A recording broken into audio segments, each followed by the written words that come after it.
Morning students.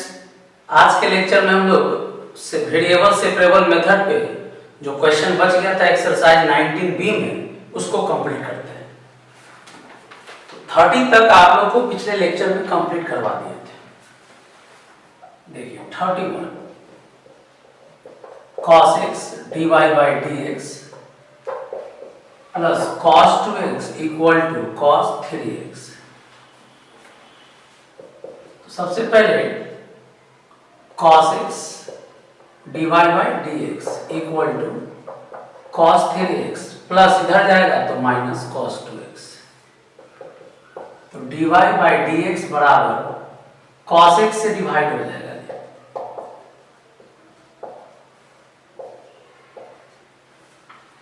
देखिए plus में था इधर ले गए तो माइनस में, मल्टीप्लाई में था डिवाइड में।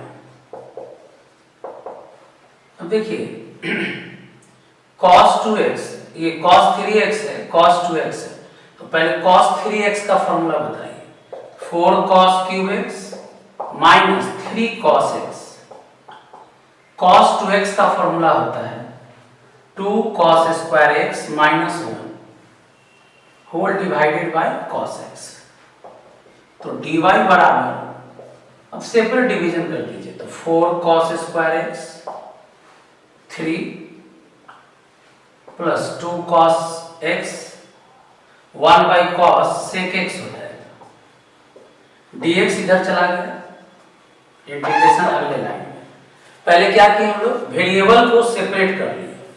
पहले cos 3x का फॉर्मूला लिखे, cos 2x का फॉर्मूला लिखे, cos x से सम में डिवाइड कर दिया। अब जब वेरिएबल सेपरेट हो जाए, dy एक तरफ dx एक तरफ, तो इंटीग्रेट करेंगे। तो dy 4 cos स्क्वायर x का इंटीग्रेशन, ये पहले फॉर्मूला लिखे हैं 1 plus cos 2x by 2 3 2 cos x minus sec x। dy का इंटीग्रेशन y डिवाइड कर देंगे तो 2 plus 2 cos 2x minus 3 2 cos x sec x dx। Integrate कर दीजिए 2 dx, देखिए 2 में से 3 जाएगा माइनस 1, तो डायरेक्ट लिख रहे हैं माइनस 1 का integration minus x, cos 2x का integration sin 2x by 2, cos x का integration sin x, sec x का integration log sec x plus tan x plus c। 2 से ये 2 कैंसिल हो जाएगा, तो ये फाइनल आंसर आया, यानी जनरल सॉल्यूशन आया। तो लास्ट का जो कुछ क्वेश्चंस है उसमें थोड़ा बहुत कैलकुलेशन होगा इंटीग्रेशन से रिलेटेड।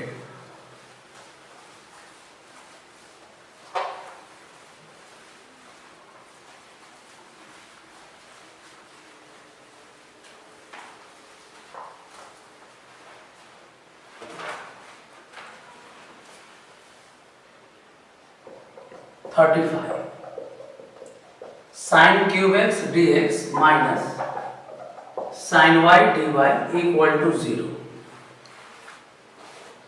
तो सबसे पहले बताएं कि dy एक तरफ dx एक तरफ, माइनस से इधर चला गया तो प्लस। जब वेरिएबल सेपरेट हो जाए इंटीग्रेट कर लीजिए। तो sin cube x dx sin y dy। अब साइन क्यूब का इंटीग्रेशन, तो साइन क्यूब का 3 sin x माइनस 4, ये साइन क्यूब x का फॉर्मूला है 3 sin x minus sin 3x by 4। याद होगा, बताए थे कि कभी भी पावर 1 2 3 4 हो तो कोशिश कीजिए मल्टीपल एंगल में बदल दें। तो साइन क्यूब का ये फॉर्मूला है 3 sin x minus sin 3x by 4। sin y का integration minus cos y plus c, तो 3 बाई 4 sin x का integration minus cos x 1 by 4 sin 3x का integration minus cos 3x by 3। अब सारा term को एक तरफ रख लीजिए, तो minus 3 by 4 cos x plus 1/12 cos 3x minus cos y इधर आ गया तो plus cos y equal to c. ये हो गया इसका general solution.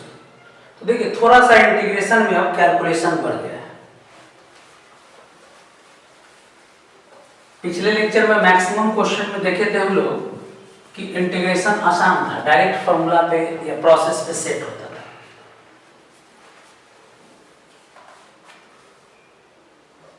37 1/x cos square x cos square y dy 1/y cos square x dx equal to 0। सबसे पहले dy को एक तरफ प्लस इधर जाएगा तो माइनस dx को एक तरफ, y चलाएगा cos स्क्वायर y के साथ, x चला गया इधर cos स्क्वायर x dx। अब जब वेरिएबल सेपरेट हो जाए तो इंटीग्रेट कर दीजिए, तो y cos स्क्वायर y। तो देखिए cos स्क्वायर को हम लोग लिख सकते हैं 1 plus cos 2y/2, cos square x को लिख सकते हैं 1 प्लस cos 2x/2 dx। अब u into v by part rule लगेगा, यहाँ एक अलजेब्रा है और एक ट्रिगो है, तो हाफ कांस्टेंट है बाहर कर लीजिए, पहला को छोड़ेंगे दूसरा का इंटीग्रेशन माइनस इंटीग्रेशन का इंटीग्रेशन, जिसको छोड़े उसका डिफरेंशिएशन। वैसे ही देखिए हाफ दोनों तरफ था तो हाफ को कैंसिल भी कर सकते थे, equal to minus u into v, पहला को छोड़ेंगे दूसरा का इंटीग्रेशन माइनस इंटीग्रेशन का इंटीग्रेशन, जिसको छोड़ेंगे उसका डिफरेंशिएशन dx। अब y का इंटीग्रेशन हो जाएगा, यहां देखिए y 1 dy का इंटीग्रेशन y cos 2y का sin 2y/2, y का यहां पे देखिए 1 dy का y cos 2y का sin 2y/2, dy का y का डिफरेंशिएशन 1 माइनस x 1 dx का इंटीग्रेशन x cos 2x का sin 2x/2 माइनस इंटीग्रेशन 1 का x cos 2x का sin 2x/2, x का डिफरेंशिएशन 1 dx। तो y square plus y sin 2y/2। अब देखिए y dy यहाँ dy है, तो y का इंटीग्रेशन y स्क्वायर/2 साइन का माइनस cos 2y/2, तो ये हो जाएगा 4 x square plus x sin 2x/2 minus again x का इंटीग्रेशन x स्क्वायर/2 साइन का माइनस cos 2x/2, 2/2 4 हो जाएगा प्लस c। अब इसी को अरेंज कर लेना है, तो जो आएगा वही जनरल सॉल्यूशन होगा।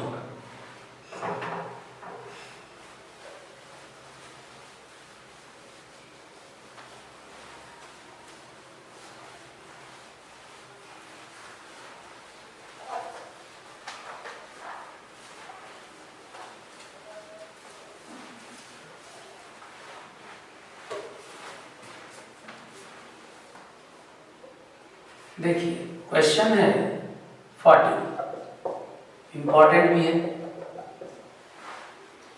Find the particular solution of differential equation 1 plus y square dx 1 plus x square dy equal to 0, x equal to 0 और y इक्वल टू 1 कंडीशन दिया हुआ है। पार्टिकुलर सॉल्यूशन निकालना है, कंडीशन दिया हुआ है। सबसे पहले जो इक्वेशन दिया है उसमें dx अलग dy अलग कर लीजिए, वेरिएबल को सेपरेट कर लीजिए। dx के साथ x आएगा और dy के साथ y आएगा। 40 नंबर में यहाँ x है जी, x लिख लीजिए। अब जब वेरिएबल सेपरेट हो जाए तो इंटीग्रेट कर लीजिए। x dx by 1 plus X square, y dy by 1 plus Y square. अब देखिए नीचे फंक्शन, ऊपर डिफरेंशिएशन पे सेट हो रहा है।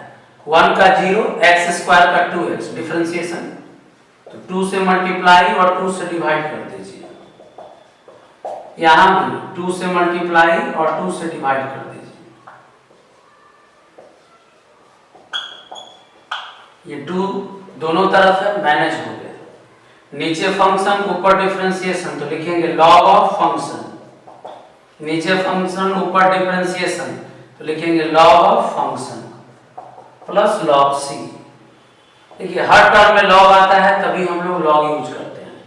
लॉग सी, लॉग ए प्लस लॉग बी, लॉग ए इंटू बी होगा। लॉग प्लस में है तो प्रोडक्ट में टर्म आ जाएगा।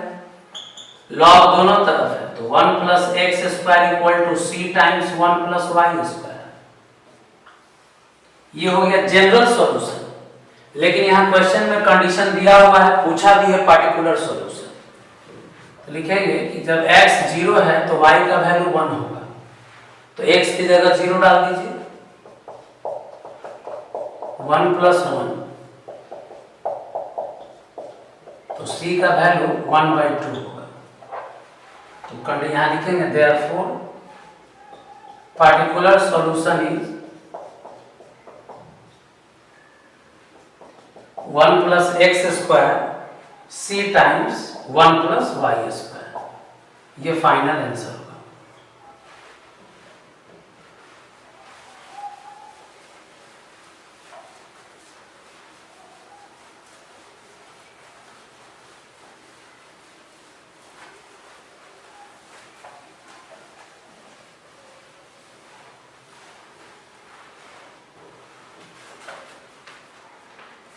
और देखिए नेक्स्ट क्वेश्चन है 43।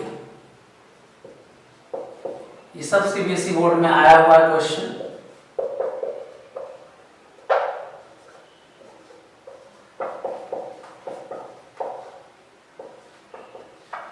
कंडीशन है x 0 y 1। पार्टिकुलर सॉल्यूशन निकालना है,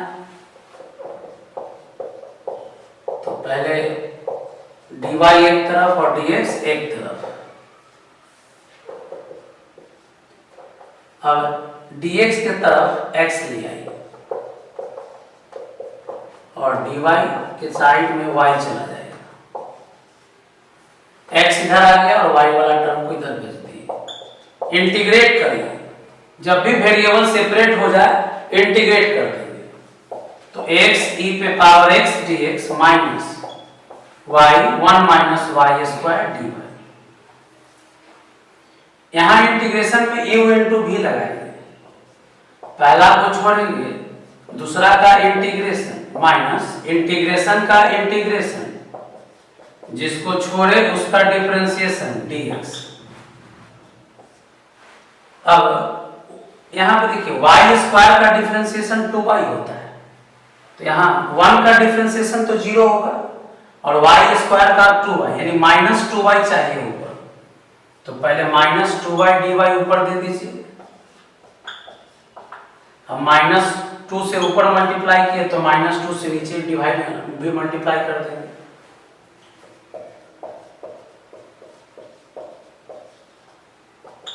माइनस माइनस प्लस हाफ। अब देखिए इसका डिफरेंशिएशन ऊपर है, तो अगर हम फंक्शन को z मान लें तो डिफरेंशिएशन को क्या लिखते हैं dz। आप लिख भी सकते हैं where 1 minus Y square equal to z, तो minus 2y dy equal to dz। e पे पावर x का e पे पावर x 1/2 रूट z, तो लिखेंगे 2 रूट z इंटीग्रेशन। 1/√z का इंटीग्रेशन होता है 2 रूट z, तो 2 2 से 2 कैंसिल हो गया, रूट जेड बचा प्लस सी। तो e पे पावर x माइनस e पे पावर x रूट z किसको माने 1 माइनस वाई स्क्वायर। अब देखिए ये जनरल सॉल्यूशन हो गया। अब दिया हुआ है कंडीशन x का वैल्यू 0 y का वैल्यू 1, तो x का वैल्यू 0 डालिए, y का वैल्यू 1 डालिए, तो ये तो 0 हो गया, किसी पे पावर 0 1, यानी c का वैल्यू माइनस 1 आ गया। तो पार्टिकुलर सॉल्यूशन के लिए बताए हैं कि जनरल सॉल्यूशन में c का वैल्यू डाल दीजिए। तो जनरल सॉल्यूशन है e पे पावर x कॉमन ले लेते हैं, तो x minus 1 equal to root 1 minus Y square plus c, तो c का वैल्यू क्या है माइनस 1। तो ये हो गया पार्टिकुलर सॉल्यूशन।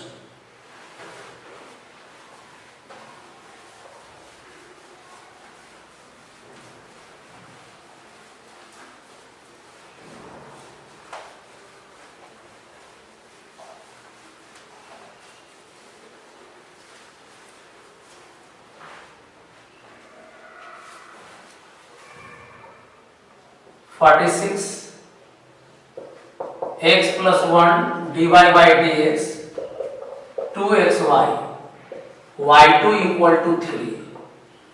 देखिए यहाँ क्वेश्चन कहता है फाइंड जनरल, ये फाइंड पार्टिकुलर सॉल्यूशन, और कंडीशन देने का तरीका देखिए क्या लिखा है y2 equal to 3। y2 equal to 3 का मतलब क्या हुआ कि इसका मतलब हुआ कि x का वैल्यू जब 2 है तब y का वैल्यू 3 है। कंडीशन को पहचानिए, x का वैल्यू 2 है तो y का वैल्यू 3। तो सबसे पहले dy एक तरफ, dx एक तरफ।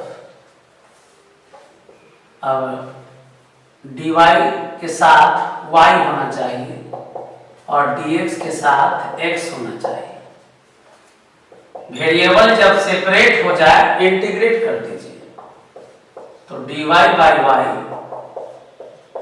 2x 1 plus x dx। dy by y का इंटीग्रेशन तो log y होगा। 2 कांस्टेंट है, पहले बाहर ले आइए। आपको बताए थे कि अगर ऊपर नीचे पावर सेम हो तो जो टर्म नीचे है वही टर्म ऊपर सेट कर लीजिए। नीचे 1 प्लस x है, ऊपर में सिर्फ x है, तो 1 जोड़ दीजिए और 1 घटा दीजिए, तो जो टर्म नीचे था वही टर्म ऊपर हो गया। ये तो 1 से 1 कैंसिल होकर फिर वही आ जाएगा। तो 1 plus x by 1 plus x 1 हो गया, minus 1 by 1 plus x dx log y 2 into 1 का इंटीग्रेशन x और 1 बाई एक्स का log x प्लस c। तो देखिए पहले तो जनरल सॉल्यूशन लिख लिए, उसके बाद कंडीशन दिया हुआ है for x equal to 2 y equal to 3, तो log 3 2 x की जगह 2 डाल दीजिए, तो log 2 प्लस 1 3 प्लस c, तो log 3 equal to 4 minus 2 log 3, तो माइनस 2 log 3 हो जाएगा 3 log 3 4 प्लस log c, यानी c का वैल्यू आ गया 3 log 3 माइनस 4। देखिए पार्टिकुलर सॉल्यूशन क्या है, पार्टिकुलर सॉल्यूशन इज, यहां आया log y 2x minus 2 log 1 plus x plus c, तो c का वैल्यू क्या है 3 log 3 माइनस 4। अब आप ये भी आंसर छोड़ सकते हैं, लेकिन देखिए थोड़ा आंसर को हम अच्छा करते हैं, इसको शॉर्ट फॉर्म देते हैं।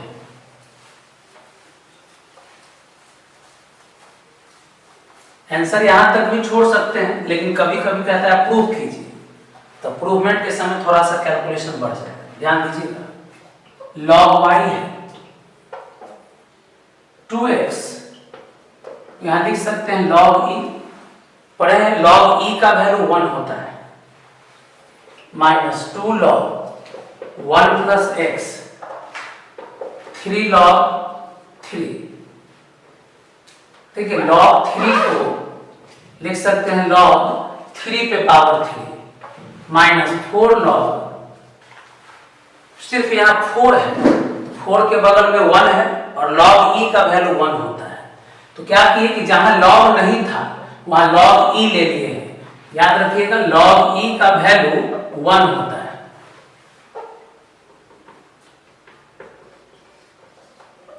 log y, अब देखिए कौन कौन टर्म इसके साथ आ सकते हैं, माइनस में गया इधर तो हो जाएगा प्लस, बाकी सब देखिए 2x log e है, log 27 है, माइनस log e पे पावर 4 है। log में जो टर्म मल्टीप्लाई में है वो पावर में जा सकता है। यहां भी देखिए जो log ये 2x मल्टीप्लाई में है तो पावर में जा सकता है। तो log a plus log b, एक लाइन और बढ़ा दें, जो टर्म log में मल्टीप्लाई में है वो पावर में जा सकता है। आंसर को थोड़ा शॉर्ट कर देते हैं। पढ़े हैं कि log प्लस में है तो सब मल्टीप्लाई में आएगा, और ये माइनस है तो डिवाइड में आ जाएगा। तो log y into 1 plus X square, log a plus log b log a into b होता है। log a plus log b log a into b, लेकिन जो log माइनस में है उसका टर्म डिवाइड में आ गया। log 27 e पे पावर 2x माइनस 4 लिख सकते हैं, बेस सेम है तो पावर जाकर माइनस हो गया। अब log दोनों तरफ है तो खत्म कर दीजिए, तो y into 1 plus X square 27 into e पे पावर 2x माइनस 4।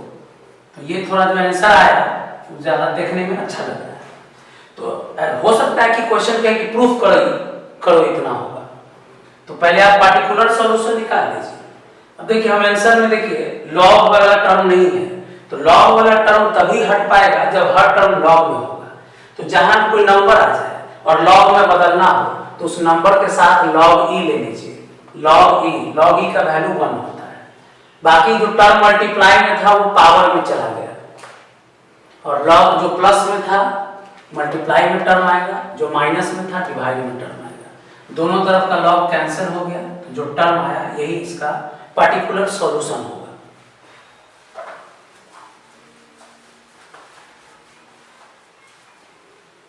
अब हम लोग देखते हैं next question.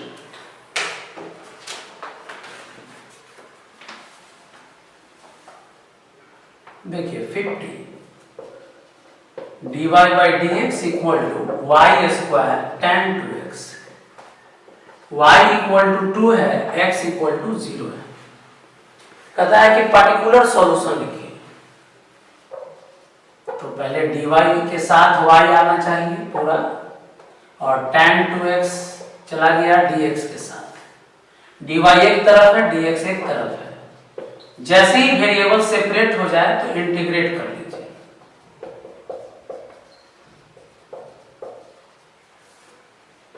One by Y square का integration minus 1 by Y, tan का इंटीग्रेशन log sec x, 2 से मल्टीप्लाई है तो 2 से डिवाइड प्लस c।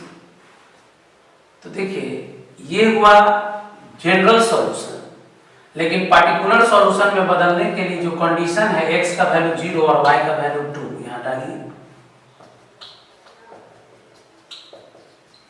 sec 0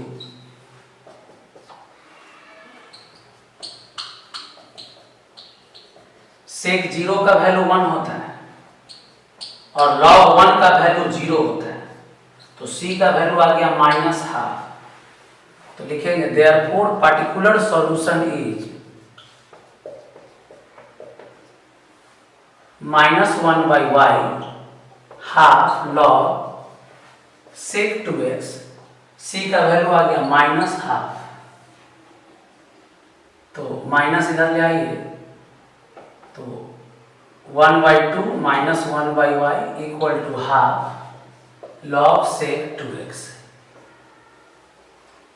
ये पार्टिकुलर सॉल्यूशन हो गया। अगर यहाँ भी चाहिए कि सबको लॉग में बदले तो बगल में लॉग ई लिख सकते हैं।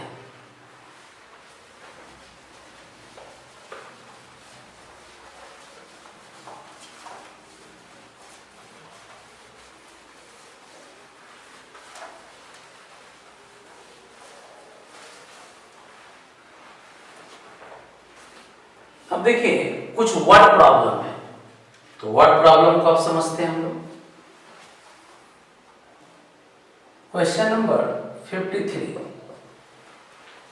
Find the equation of curve passing through the point. एक कर्व निकालना है जो किसी पॉइंट से पास करता है। पॉइंट का कोऑर्डिनेट है 0 π/4। इसका मतलब यही हुआ कि x का वैल्यू 0 है तो y का वैल्यू π/4 है। डिफरेंशियल इक्वेशन दिया हुआ है, डिफरेंशियल इक्वेशन ऑफ कर्व। तो sine x cos y dx cos x sin y dy equal to 0। Condition के लिए पॉइंट दे दिया है, डिफरेंशियल इक्वेशन दिया हुआ है। तो हम बताएं कि sin x cos y dx को एक तरफ, dy को एक तरफ पहले कर लीजिए। उसके बाद dx के तरफ सिर्फ x होना चाहिए और dy के तरफ सिर्फ y वाला टर्म होना चाहिए। जैसे ही वेरिएबल सेपरेट हो जाए इंटीग्रेट कर दीजिए। sin y cos tan x dy, ये dx है। tan sin y by cos y tan y dy। Integration कीजिए तो tan x का integration log sec x, tan y का integration log sec y plus log c। हर term अगर log में है तो लिखिए log c। log sec x log a minus log b log a by b होगा। log से log खत्म तो sec x बराबर c by sec y होगा। तो sec x into sec y बराबर c। अब देखिए sec x into sec y बराबर c, ये इक्वेशन आया लेकिन जनरल है, पार्टिकुलर के लिए कंडीशन दिया है। तो सिंस जब x 0 है तो y π/4 है, देयरफॉर जो कर्व है sec x into sec y equal to c। तो sec 0 sec π/4 equal to c। sec 0 का वैल्यू 1, π/4 का वैल्यू 1/√2, तो c का वैल्यू आ गया 1/√2। लिख देंगे therefore required curve is. Particular solution एक इक्वेशन है और कोई भी इक्वेशन एक कर्व को रिप्रेजेंट करता है। तो पार्टिकुलर सॉल्यूशन लिखिए या कर्व लिखिए। तो required curve is sec x into sec y बराबर c है, तो c का वैल्यू क्या निकला है 1/√2। sec को 1/cos भी लिख सकते हैं, क्रॉस मल्टीप्लाई कर लीजिएगा तो cos x into cos y equal to √2 आ जाएगा।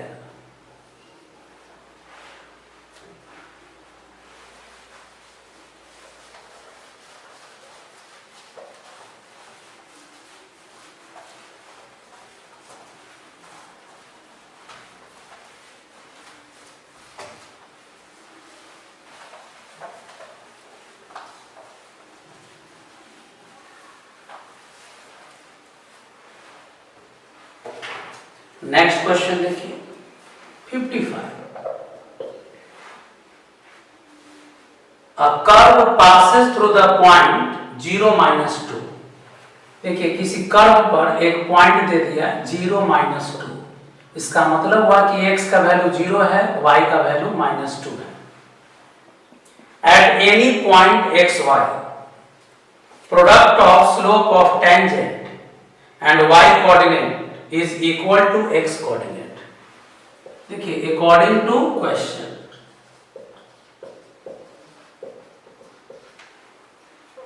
Product of slope of tangent and Y coordinate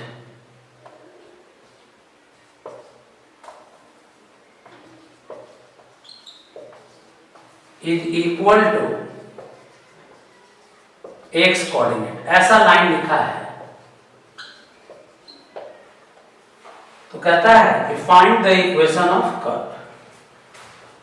तो सबसे पहले टेंजेंट का स्लोप पढ़े हम लोग dy बाई dx होता है।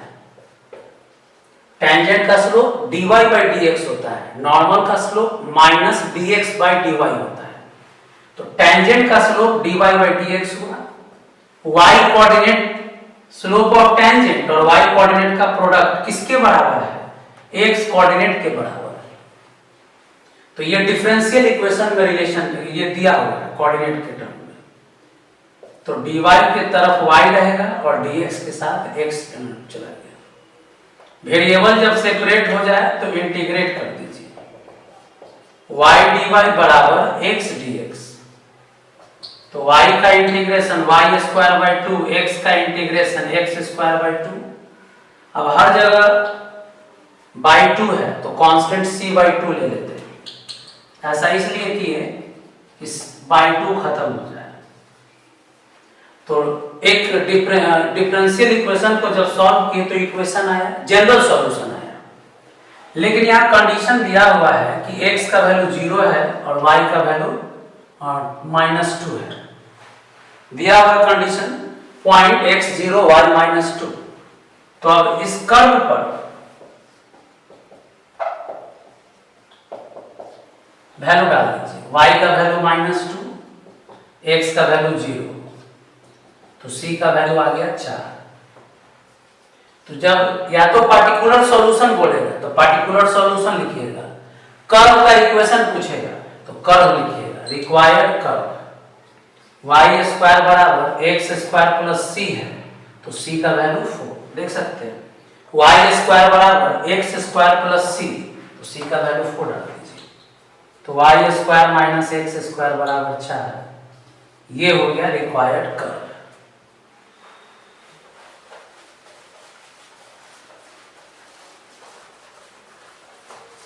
और भी बहुत सारा वर्ड प्रॉब्लम है। अब ये सब एनसीईआरटी का क्वेश्चन है। एनसीईआरटी में शुरुआत में क्वेश्चन कम दिया है लेकिन वर्ड प्रॉब्लम ज्यादा दिया हुआ था। तो हम लोग सारा वर्ड प्रॉब्लम देखते हैं।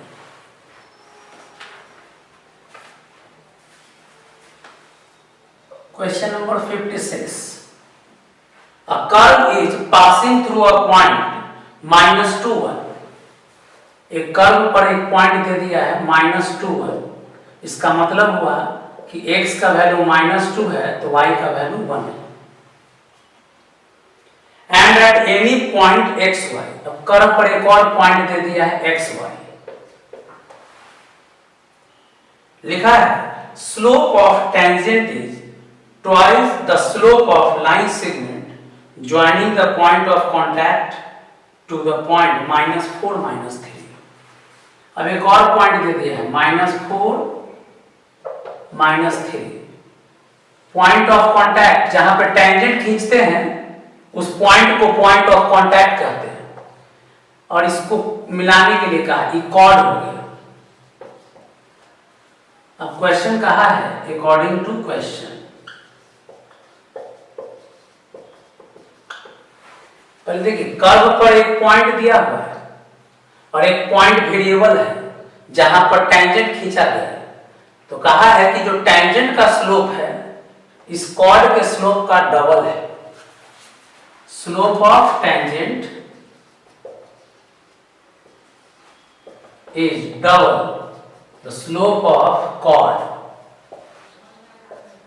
Joining point of contact and point.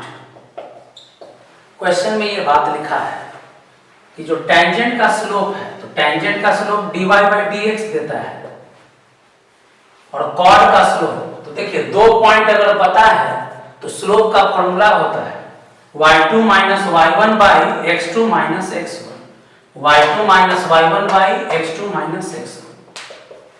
तो डिफरेंशियल इक्वेशन दिया हुआ है, कर्व का इक्वेशन पूछ रहा है, तो डिफरेंशियल इक्वेशन को सॉल्व करेंगे। कैसे? तो dy की तरफ y ले आइए, dx की तरफ x को छोड़ दीजिए। जब वेरिएबल सेपरेट हो जाए इंटीग्रेट कीजिए।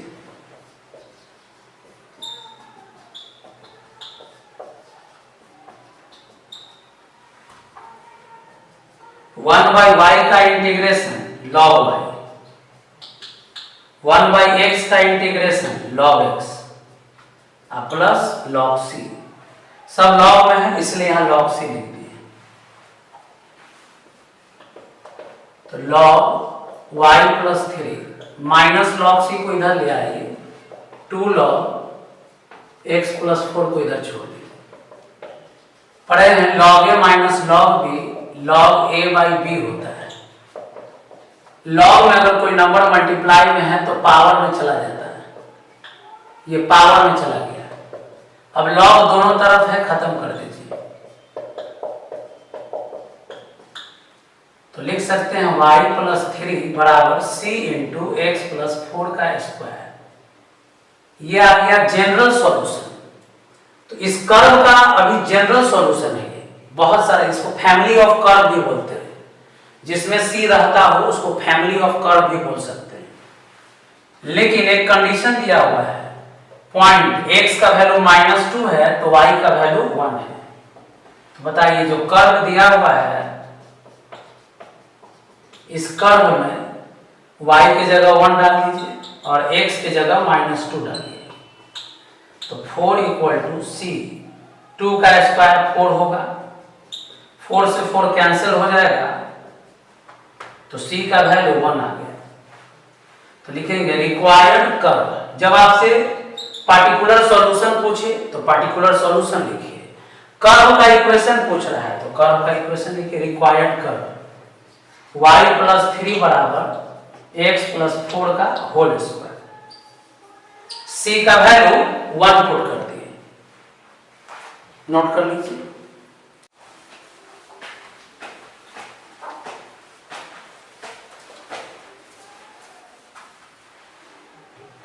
अब देखिए कुछ वर्ड प्रॉब्लम और है, जैसे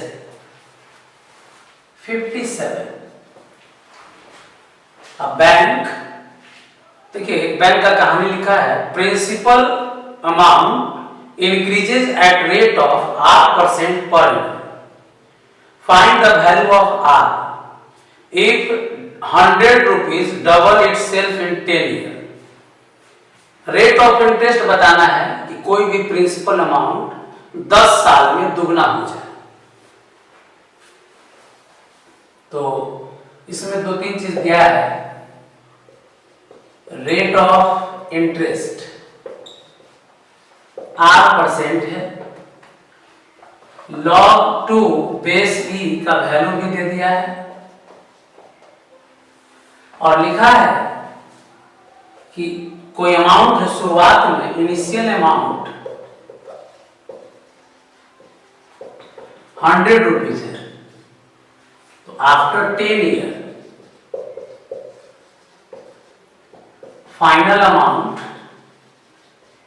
डबल हो जा रहा है, यानी कि 200 रुपया। क्वेश्चन में बस इतना लिखा है कि R% से 100 रुपया 200 रुपया हो जा रहा है, डबल हो जा रहा है 10 साल में। तो R का वैल्यू बताइए क्या होगा। तो देखिए इसका मतलब ये हुआ rate of change in principal amount. चलिए प्रिंसिपल अमाउंट को P से लिखते हैं। Rate of change in principal amount जो है P का R% है, जितना पैसा जमा करेंगे उसी का रेट, उसी का परसेंटेज मिलता है। तो rate of change in principal amount equal होगा P का R%। तो rate of change, rate measure में आप लोग को पढ़ाए थे, रेट ऑफ चेंज को डिफरेंशिएशन से रिप्रेजेंट करते हैं। जैसे वॉल्यूम में रेट तो dV/dt, रेडियस का रेट तो dr/dt, प्रिंसिपल अमाउंट का रेट ऑफ चेंज तो dP/dt, PR/100। अब यहाँ भी डिफरेंशियल इक्वेशन है, तो dp के साथ p को ले आएंगे और r/100 के साथ dt को ले जाएंगे। अब देखिए dp के साथ p आ गया, dt के साथ कांस्टेंट है, r यहाँ कांस्टेंट है, लिखेंगे इंटीग्रेटिव, तो dp/p, r/100 कांस्टेंट है dt। बताइए dp/p का इंटीग्रेशन log p होगा, 1/p log p, टाइम का इंटीग्रेशन dt का t हो जाएगा प्लस c। अब आइए हम लोग को r का वैल्यू बताना है, उससे पहले c निकालना होगा। तो देखिए दिया हुआ है कि जब समय 0 है तो प्रिंसिपल अमाउंट 100 रुपीज है। लिख सकते हैं कि जब समय 0 है तो प्रिंसिपल अमाउंट 100 रुपये है। तो चलिए इस वैल्यू को यहाँ पुट कीजिए, तो log 100 इक्वल टू r नहीं पता है, टाइम का वैल्यू 0, शुरुआत में हमेशा टाइम को 0 कंसीडर करते हैं, इनिशियल टाइम 0, तो log 100 इक्वल टू c। तो देखिए c का वैल्यू निकाल लेना है इनिशियल कंडीशन से हमेशा। तो 100 रुपया प्रिंसिपल अमाउंट है शुरू में, तो टाइम जब 0 है तो p का वैल्यू 100 है। अब देखिए टाइम 10 साल है तो प्रिंसिपल अमाउंट 200 रुपया हो गया। दिया हुआ है कि 10 साल के बाद जो अमाउंट है वो 200 रुपया हो गया। तो इस फॉर्मूला में, इसी फॉर्मूला में देखिए log p का वैल्यू 200 हो गया, r नहीं पता है लेकिन टाइम है 10 साल प्लस c, एक 0 से एक 0 खत्म, r/10, c का वैल्यू log 100 है। अब log a देखिए प्लस log 100 इधर आ जाएगा तो माइनस, क्योंकि r का वैल्यू निकालना है तो r को एक तरफ बाकी को एक तरफ, log a minus log b log a/b होता है, तो ये कैंसिल हो जाएगा, बचा log 2। आपको पढ़ा चुके हैं कि कैलकुलस में जहां भी डिफरेंशिएशन, इंटीग्रेशन या लिमिट चल रहा है तो log में बेस e छुपा होता है। log 2 का वैल्यू दिया हुआ है 0.6931 r/100, ये r/10 है, तो r इक्वल टू क्या हो जाएगा, 10 से मल्टीप्लाई कर देंगे तो 6.931, यानी कि कितना परसेंट से प्रिंसिपल अमाउंट बढ़ेगा, 6.931% से।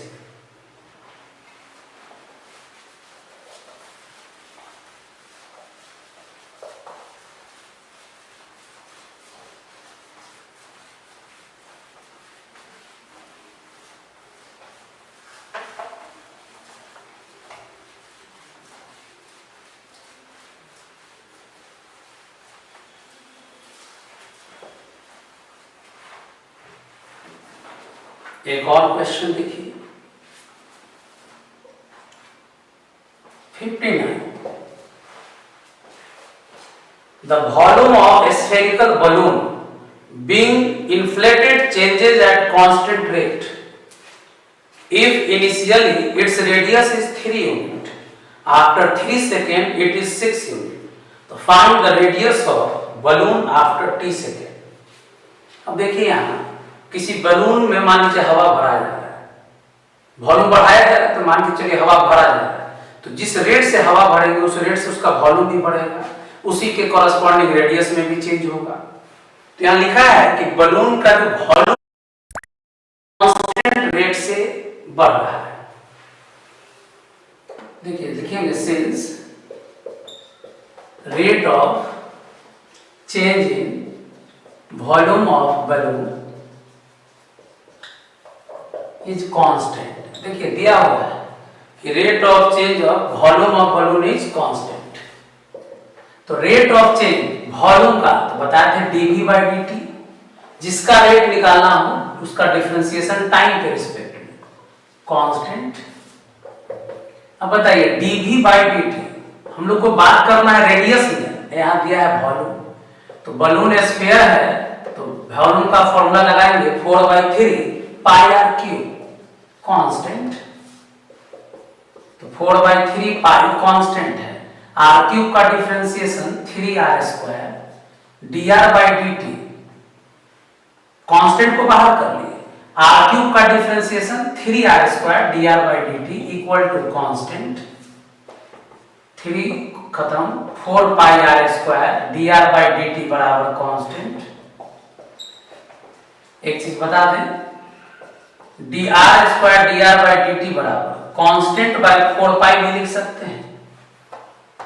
तो बताइए constant by 4π another constant k, constant सारा कांस्टेंट को मिला के कांस्टेंट k मान लीजिए से, तो r² dr बराबर k, dt नीचे है इधर चला गया तो k dt।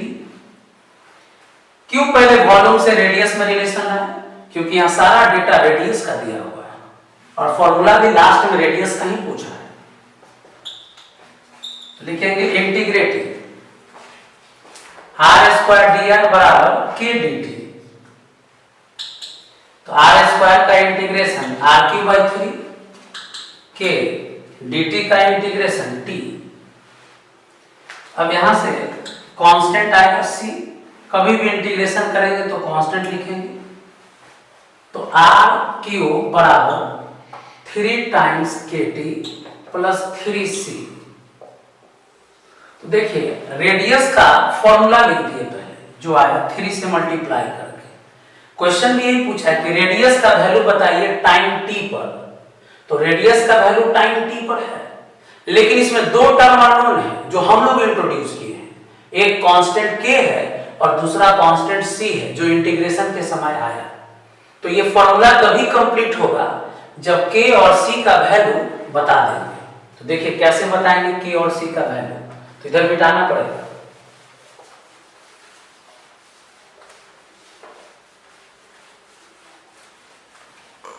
फॉर्मूला तो निकाल दिए हम लोग रेडियस का, लेकिन k और c का वैल्यू बताना होगा।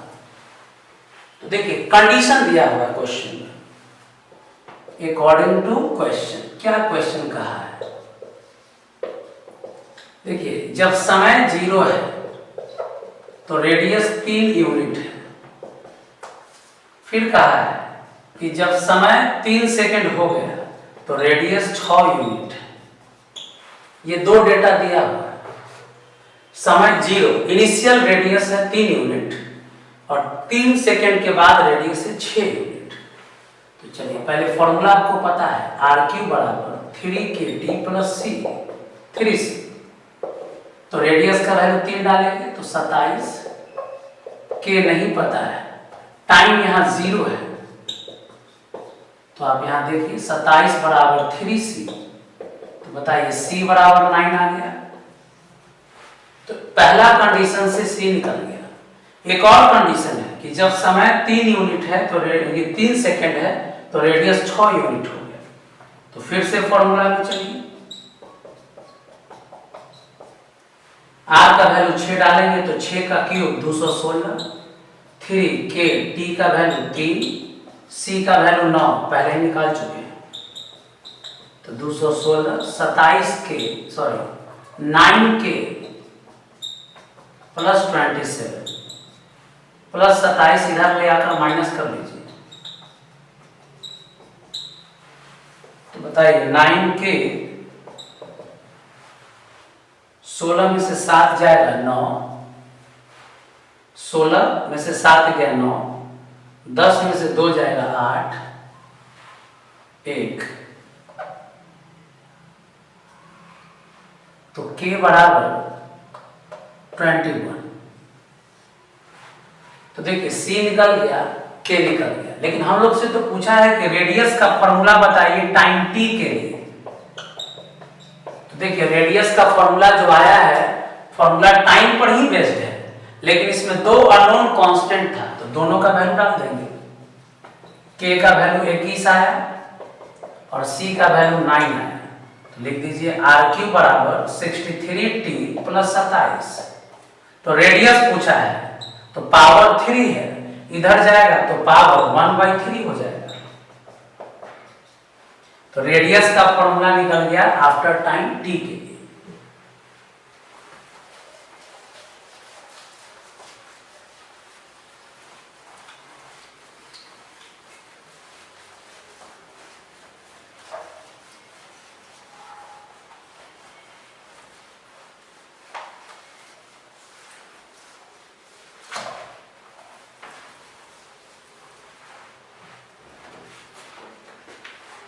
अब देखिए लास्ट क्वेश्चन 60। क्वेश्चन कह रहा है in a culture the bacteria count is 1 lakh. Initial number of bacteria जो दिया है 1 लाख है। The number is increased by 10% in 2 hour. 2 घंटा के बाद बैक्टीरिया जो है 10% बढ़ गया। In how many hour will the count reach 2 lakh. तो बताइए कितना घंटा के बाद, 2 घंटा में 10% बढ़ा, तो कितना घंटा के बाद 2 लाख हो जाएगा bacteria. If rate of growth of bacteria is proportional to the number present. देखिए क्वेश्चन में एक बात लिखा है, according to question rate of growth of bacteria, rate of growth of bacteria is proportional to number of bacteria present at that time। जिस समय पर rate of growth का बात होगा उस समय जितना बैक्टीरिया अवेलेबल होगा उसी के प्रोपोर्शनल होगा। तो देखिए rate of growth of number of bacteria, तो चलिए मान लेते हैं कि नंबर ऑफ बैक्टीरिया n है, तो यानी कि dn/dt का बात कर रहा है। Rate of growth of bacteria dn/dt, number of bacteria है n, तो जिसका रेट निकालना होता है उसको टाइम के रिस्पेक्ट में डिफरेंशिएट करते हैं। ये प्रोपोर्शनल है नंबर ऑफ बैक्टीरिया के।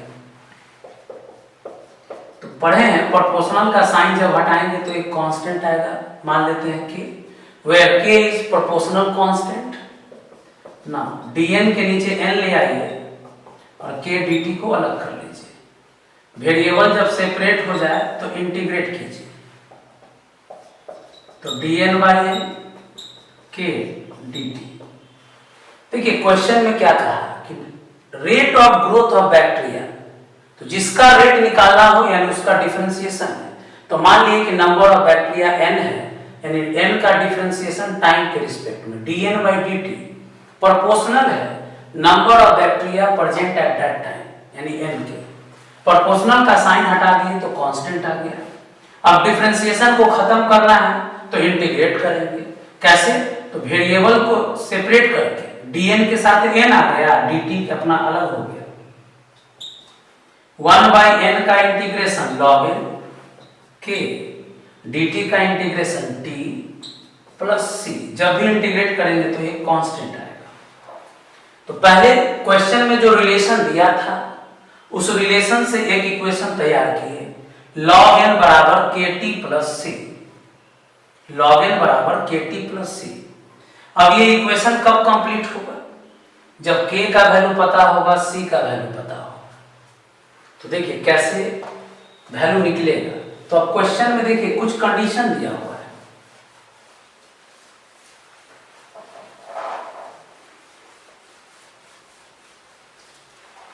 देखिए क्या कंडीशन कर रहा है, सिंस जब समय 0 है तो नंबर ऑफ बैक्टीरिया 1 लाख है। जब समय 2 घंटा हो गया तो नंबर ऑफ बैक्टीरिया कितना हो गया?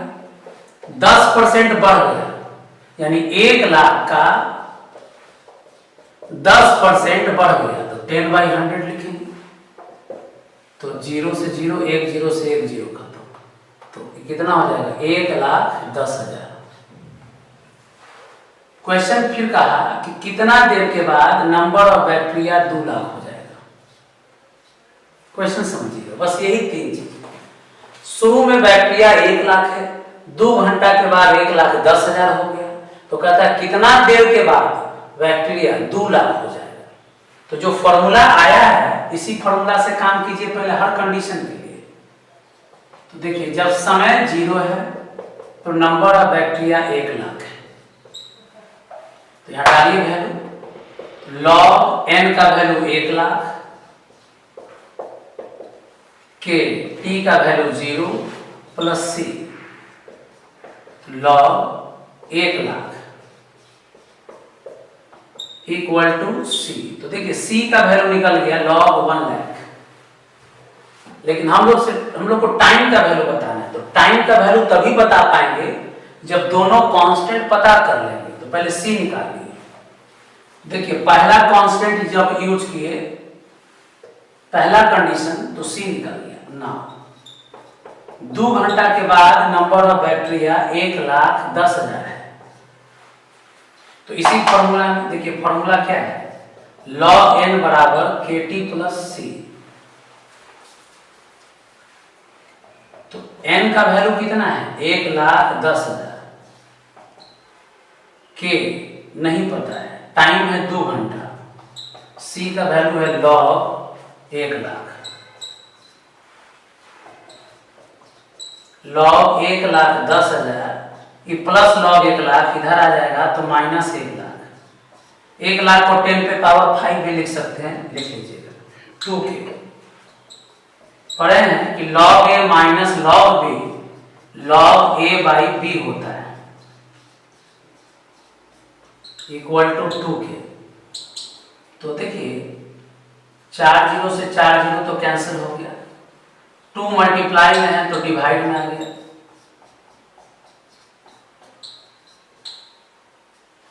तो k का वैल्यू आ गया हाफ log 1.1। 11 में 10 से डिवाइड लगा दिए तो k का वैल्यू आ गया 1.1। तो देखिए पहला 2 कंडीशन से c और k का वैल्यू निकल गया। अब हम लोग से टाइम पूछा है, to find time for n equal to 2 lakh. बताना है n का वैल्यू 2 लाख कितना समय के बाद होगा। तो फॉर्मूला हम लोग के पास है, जो रिलेशन इंटीग्रेट करके निकाले हैं वही इंटीग्रेशन यूज करिए। चलिए अब n का वैल्यू 2 लाख दे दिया, k का वैल्यू कितना है, हाफ log 1.1। t पता करना है, c का वैल्यू कितना है, log 1,00,000। देख सकते हैं c का वैल्यू log 1,00,000 है तो 1,00,000 डाल दीजिए, n का वैल्यू 2 लाख है तो 2 लाख डाल दीजिए। तो log 2 लाख प्लस log 1,00,000 इधर आ जाएगा तो minus log 1,00,000 equal to half log 1.1। पढ़े हैं log a minus log b log a by b होता है। तो हाफ log, यहाँ टाइम छूट गया है, log 1.1 t। तो देखिए सारा जीरो खत्म हो गया, तो log 2। अब ये डिवाइड में है, इधर ले आएंगे तो मल्टीप्लाई में, log 1.1 t। तो t बराबर आ गया 2 log 2 बाई log 1.1। log 1.1 को 11/10 भी लिख सकते थे। तो टाइम पूछ रहा था तो टाइम का वैल्यू निकालते। तो देखिए क्वेश्चन में थोड़ा सा कैलकुलेशन है। पहले क्या कहा, क्वेश्चन में जो दिया हुआ था कि रेट ऑफ चेंज जो है नंबर ऑफ बैक्टीरिया में वो n के प्रोपोर्शनल है। तो उस रिलेशन को इंटीग्रेट करके पहले सिंपल ले आए। तो एक रिलेशन आया हम लोग के पास log n बराबर kt प्लस c। अब उसमें 2 अननोन कांस्टेंट था, तो पहला कंडीशन का यूज किए तो c का वैल्यू निकल गया, दूसरा कंडीशन का यूज किए तो k का वैल्यू निकल गया।